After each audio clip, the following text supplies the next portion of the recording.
আসসালামু আলাইকুম। একটা রেসিপি নিয়ে চলে এসেছি, বোঁদে বানিয়ে দেখাবো।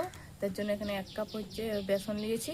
বেসনটা চেলে নিতে হবে, নাইলে ঠিকঠাক বোঁদেটা হবে না। এইভাবে চেলে নিচ্ছি বেসনটা। 1.5 কাপ বেসন নিয়েছি বোঁদের জন্য। এখানে 1.5 কাপই পানি লাগবে। কাপ মেপে দিয়ে দিলাম পানিটা, তাহলে ঠিকঠাক হয়ে যাবে। কাপ মেপে অল্প অল্প দিয়ে বোঁদের ডোটা তৈরি করে নেব। এইভাবে অল্প বেকিং পাউডার দিয়ে দিলাম এখানে। এরকম ভালো করে মেখে নিয়েছি। আর একটু পানি লাগবে, দিতে হবে বোঁদেটা বানাবার জন্য। পানি হয়ে গেছে, বোঁদের জন্য বেসনটা তৈরি হয়ে গেছে। এবারে লাল করব। একটু নিয়ে নিচ্ছি বাটিটাই, লাল রং করতে হবে, 2 রকমের করবো। এই জন্য একটু বেটারটা নিয়ে নিলাম। ফুড কালার দিয়ে মেখে নিয়েছি। ফুড কালারটা দিয়ে এখানে লালটা মেখে নিয়েছি, এখানে সাদাটা হবে। রসটা বানাবো বোঁদের জন্য, তাই কড়াই বসিয়ে দিলাম, দিয়ে দিলাম। চিনির রসটা বানাবার জন্য পানি দিয়ে দিলাম, এইখানে দিয়ে দিলাম। রসটা হয়ে গেছে বোঁদের জন্য, এখানে নামিয়ে দিলাম। এখানে তেলটা দিয়ে দিচ্ছি, সাদা তেল ছাকার জন্য।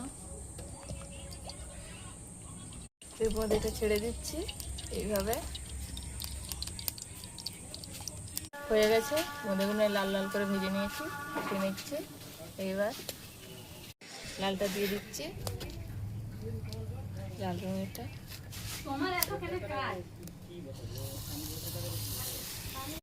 উঠে নিচ্ছি। লালটাও কড়াই রসটা ফুড কালারটা দেওয়া হয়নি বোঁদের জন্য, এখানে দেবো। ওই জন্য রসটা চাপিয়ে দিয়েছি। আবার একটু ফুড কালার দিয়ে দিলাম, সুন্দর কালার উঠে গেছে। এবারে রসটা একটু গরম করে নিয়েছি। এবার বোঁদেটা ছেঁকে রেখেছিলাম আগে থেকে, দিয়ে দিচ্ছি, দিয়ে ডুবে দিচ্ছি। আবার নামিয়ে রাখবো, ঠান্ডা হওয়ার জন্য অপেক্ষা করবো, ঠান্ডা হওয়া অবধি।